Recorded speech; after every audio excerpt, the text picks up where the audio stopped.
राधे राधे सभी भक्तों को आप सभी का मेरे श्री जी व्लॉग्स यूट्यूब चैनल में स्वागत है।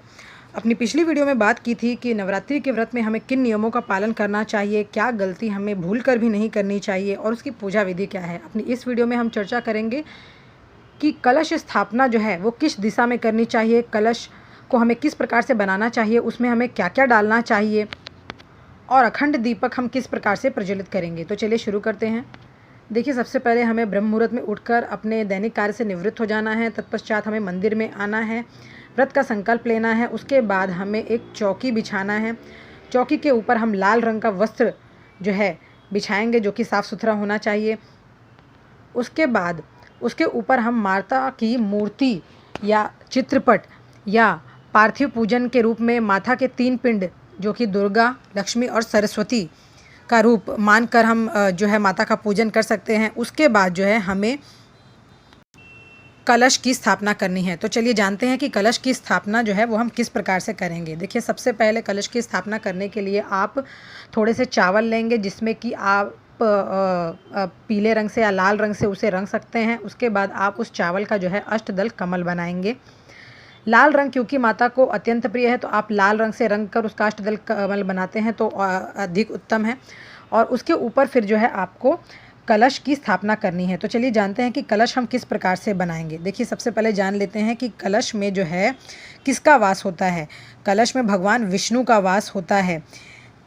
साथ ही साथ इसमें संपूर्ण नदी एवं सागर का वास होता है। शास्त्रों में ऐसा वर्णन है कि कलश के कंठ में रुद्र, और जहाँ की हम धागा बांधते हैं और जहाँ से जल निकलता है वहाँ पर विष्णु का वास होता है, और नीचे पेंदी में ब्रह्मा सहित समस्त देवी देवताओं का वास होता है। यानी कि ब्रह्मा, विष्णु और महेश तीनों का ही जल में वास होता है। साथ ही साथ सप्त नदियाँ, सागर एवं समस्त देवी देवता का वास जो है कलश में होता है। इसलिए कलश की स्थापना के बिना कोई भी पूजा पूर्ण जो है नहीं मानी जाती, क्योंकि कलश से जो है हम सभी देवी देवताओं का आवाहन करते हैं।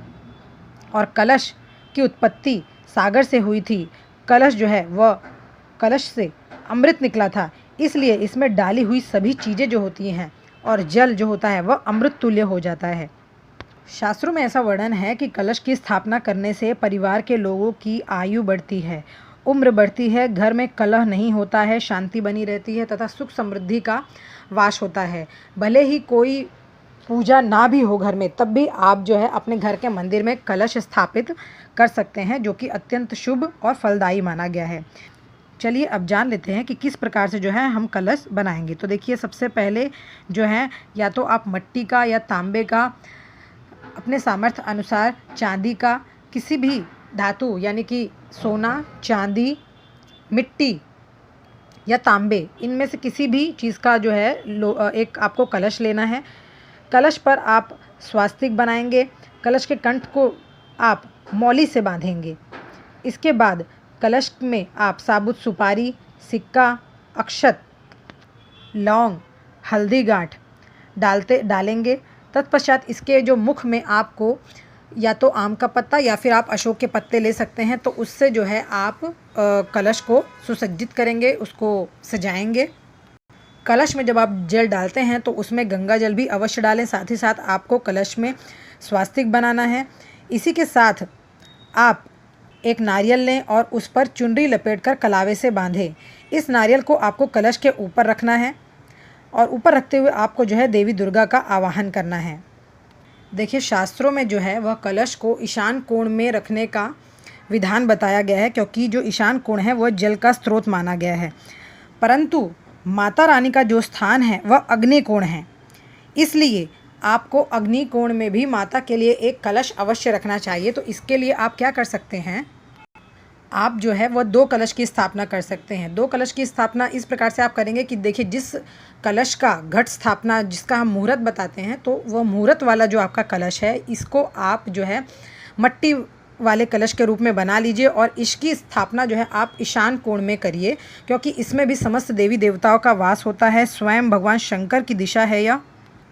और जो आपका दूसरा कलश है वह चौकी के ऊपर, यानी कि जो तांबे का कलश आप लेंगे वह आप चौकी के ऊपर माता के पास अग्नि कोण में रख सकते हैं, जो कि माता रानी के निमित्त रखा जाएगा। माता रानी के रूप में, माता रानी के आवाहन के रूप में वह कलश हम रखेंगे। क्योंकि माता रानी का जो स्थान है वह अग्नि कोण होता है। तो इस प्रकार से आप 2 कलश की स्थापना कर सकते हैं। साथ ही साथ आप एक जो है मिट्टी का पात्र लेंगे जिसमें कि आप ज्वारे बोएंगे, या जिसे हम कहते हैं जयंती बोना।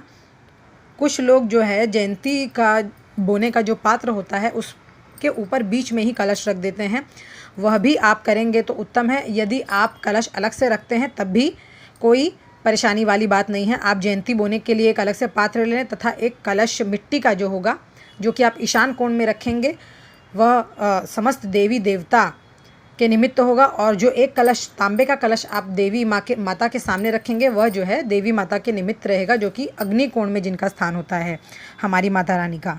अब बात कर लेते हैं कि जो नारियल आप कलश के ऊपर रखने वाले हैं वह किस प्रकार से रखना है। तो देखिए, शास्त्रों में कलश पर नारियल रखने के विषय में बताया गया है कि अधोमुख शत्रु विवर्धानाय ऊर्ध्वस्य वस्त्र बहुरोग वृद्धे प्राची मुख वित्त विनाशनाय तस्त मात शुभ सम्मुखय नारी लेलश। यानी कलश पर नारियल रखते समय इस बात का ध्यान रखना चाहिए कि नारियल का मुख नीचे की तरफ नहीं हो। नारियल का मुख नीचे होने से शत्रुओं की वृद्धि होती है। नारियल खड़ा करके रखते हैं और उसका मुख ऊपर की ओर होता है तब रोग बढ़ता है, यानी घर में रहने वाले लोग अधिक बीमार होते हैं। कलश पर नारियल रखते समय अगर नारियल का मुख पूर्व दिशा की ओर होता है तो आर्थिक हानि होती है, यानी धन की हानि के योग बनते रहते हैं। लेकिन कलश स्थापना का यह उद्देश्य तभी सफल होता है जब कलश पर रखा हुआ नारियल का मुख पूजन करने वाले व्यक्ति की ओर होता है। तो अब यह कैसे हमें पता चलेगा कि कलश का जो मुख है वो हमारी ओर है या नहीं। तो देखिए, जिस तरफ से नारियल जो है वृक्ष से लटका होता है उसे नारियल का मुख माना जाता है। तो नारियल का मुख जो है वह पूजा करने वाले व्रती की तरफ होना चाहिए। तो इस प्रकार से जो है आप नारियल का जो मुख है वो अपनी ओर करेंगे, अपनी ओर रख कर स्थापित करेंगे। यदि बात करें अखंड दीपक की, तो देखिए अखंड दीपक भी प्रज्वलित करने का नवरात्रि में विशेष विधान बताया गया है। विशेष मनोकामना की पूर्ति के लिए आप जो है अखंड दीपक प्रज्वलित कर सकते हैं, परंतु फिर इसे संभालने का भी आपको विशेष रूप से ध्यान रखना चाहिए। इस बात का आप ध्यान रखें कि यह खंडित ना हो पाए, जिसके लिए हम आपको उपाय बताएंगे। देखिए, सबसे पहले जान लेते हैं कि किस तेल का आप जो है दीपक प्रज्वलित कर सकते हैं। तो आप नवरात्रि का अखंड दीपक जो है वह तिल के तेल से, सरसों के तेल से या घी से जो है प्रज्वलित कर सकते हैं अपने सामर्थ्य अनुसार। यदि आप तिल के तेल से दीपक प्रज्वलित करते हैं तो इससे गरीबी दरिद्रता का नाश होता है तथा घर धन धान्य से परिपूर्ण हो जाता है। यदि आप सरसों के तेल से अखंड दीपक प्रज्वलित करते हैं तब रोगों का नाश होता है। बहुत समय से जो व्यक्ति बीमार चल रहा है उसे अपनी बीमारी से मुक्ति मिलती है। यदि हम घी का दीपक प्रज्वलित करते हैं तब भक्ति साधना में हमें सिद्धि प्राप्त होती है और रुके हुए काम बनने लगते हैं। घर परिवार में बच्चों के शादी विवाह का कार्य संपन्न होने लगता है तथा घर में सुख शांति समृद्धि का वास होता है। तो इस प्रकार से आप तीनों में से किसी का भी जो है ज्योत बनाकर प्रज्वलित कर सकते हैं। अब बात कर लेते हैं कि यदि आप अखंड दीपक प्रज्वलित करते हैं तो इसे आपको रखना कहाँ है। देखिए, सबसे पहले तो मैं आपको बता दूं कि जब भी हम पूजा में बैठे तो हमारा मुख जो है वह पूर्व दिशा में या उत्तर पूर्व दिशा में होना चाहिए। तो जब आप उत्तर पूर्व दिशा में बैठते हैं तो जो आपका दाहिनी तरफ का हाथ है उस तरफ जो है आपको अपना अखंड दीपक रखना है, स्थापित करना है। यदि आप घी से प्रज्वलित करते हैं, यदि आप सरसों या तिल के तेल से प्रज्वलित करते हैं तब आप अपना अखंड दीपक अपने बाएं हाथ की तरफ रख सकते हैं।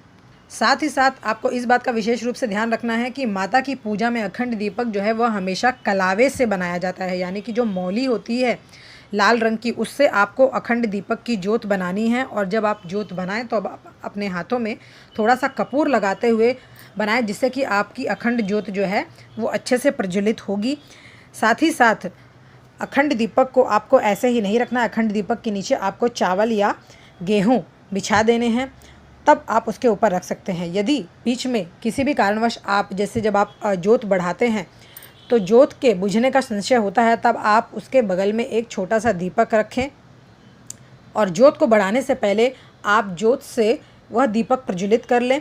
यदि किसी कारणवश अखंड ज्योत बुझ भी जाती है तब जो दीपक आपने बगल में प्रज्वलित कर रखा है उससे आप अपनी अखंड ज्योत जो है प्रज्वलित कर सकते हैं। इससे जो अखंड दिया है हमारा वह खंडित नहीं माना जाएगा।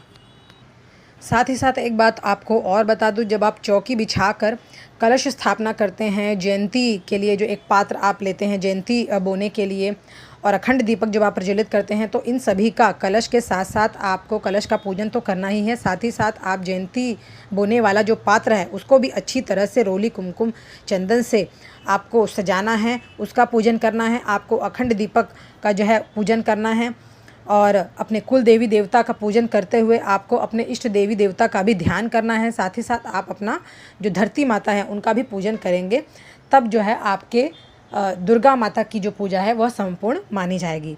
आशा करती हूँ अपनी इस वीडियो में मैंने आपको अखंड दीपक प्रज्वलित करने संबंधित और कलश स्थापना संबंधित सभी जानकारी दे दी होगी। यदि आपको मेरी वीडियो अच्छी लगती है तो प्लीज़ इसे लाइक, शेयर एंड सब्सक्राइब करें। इसी के साथ अपनी वाणी को विराम देते हुए और आप सभी को प्रणाम करते हुए आप सभी को मेरी राधे राधे।